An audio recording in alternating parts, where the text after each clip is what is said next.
सुजानगढ़ उपचुनाव कारण सांसद सुमेधानंद सरस्वती ने भी संभाला मोर्चा। भाजपा प्रत्याशी के समर्थन में मांगे वोट। सांसद राहुल कसवा, राजेंद्र राठौड़ भी डटे हैं रण में। सुजानगढ़ उपचुनाव के लेकर जहां कांग्रेस और बीजेपी सहित अन्य पार्टियों के नेता चुनावी प्रचार में जुटे हुए हैं, तो वहीं भाजपा की ओर से अब सीकर सांसद स्वामी सुमेधानंद सरस्वती ने भी मोर्चा संभाला है। सांसद सुमेधानंद ने भाजपा प्रत्याशी खेमाराम मेघवाल के समर्थन में बिदासर के कई जगहों पर नुक्कड़ सभाओं को संबोधित किया और भाजपा को वोट देने की अपील की। तो वहीं दूसरी ओर उपनेता प्रतिपक्ष राजेंद्र राठौड़, सांसद राहुल कसबा भी चुनावी रण में डटे हुए हैं।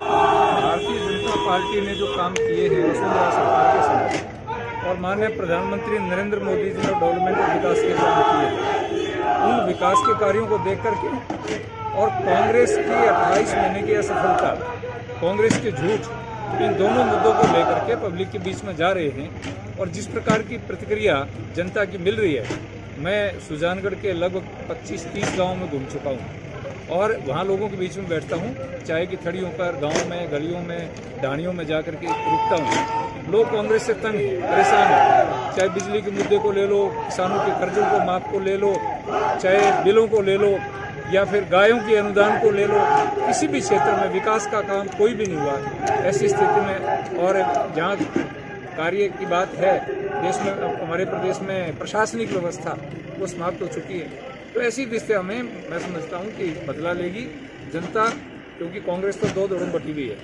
आज भी खींचातानी चल रही है और वहां के मंत्री जिस प्रकार का व्यवहार लोगों के साथ कर रहे हैं, अभी कल वहां के प्रदेश अध्यक्ष और हमारे यहाँ से जो शिक्षा मंत्री हैं, उन्होंने 5 लेक्चरर को जिस प्रकार से बिठा करके उनका अपमान किया, बेइज्जती की।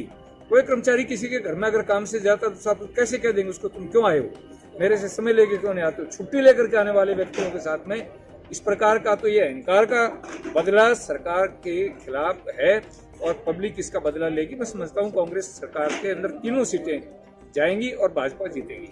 परंपरा है और धीरे धीरे मतों का ध्रुवीकरण भारतीय जनता पार्टी के पक्ष में लगातार हो रहा है। 5 साल पहले भारतीय जनता पार्टी की सरकार में हुए विकास के कार्य और इन 2.5 साल की सरकार में इस सुजानगढ़ विधानसभा क्षेत्र की दुर्गति और कांग्रेस पार्टी चुनाव जीतने के लिए ओछे हथकंडों पर आ रही है, ये सारी बातें सिद्ध करते हैं कि अब ये चुनाव जो कांग्रेस हार की तरफ बढ़ना जो प्रारंभ हुई है, बुखलाहट का चुनाव बनता जा रहा है। कांग्रेस के मंत्री अपने अपने विभाग के कर्मचारियों को बुलाकर धमकाने का काम कर रहे हैं और ये प्रक्रिया सरकारी मशीन का दुरुपयोग करके चुनाव जीतने की जुगत बढ़ा रहे हैं। यहाँ का किसान बदल चुका है, यहाँ का नौजवान बदल चुका है, क्योंकि इस 2.5 वर्ष में एक फुट्टी कोड़ी भी विकास का काम यहाँ हुआ नहीं। कल स्मृति ईरानी की बड़ी सभा होगी और उस सभा के बाद में भारतीय जनता पार्टी का प्रथम और तेजी से आगे बढ़ेगा।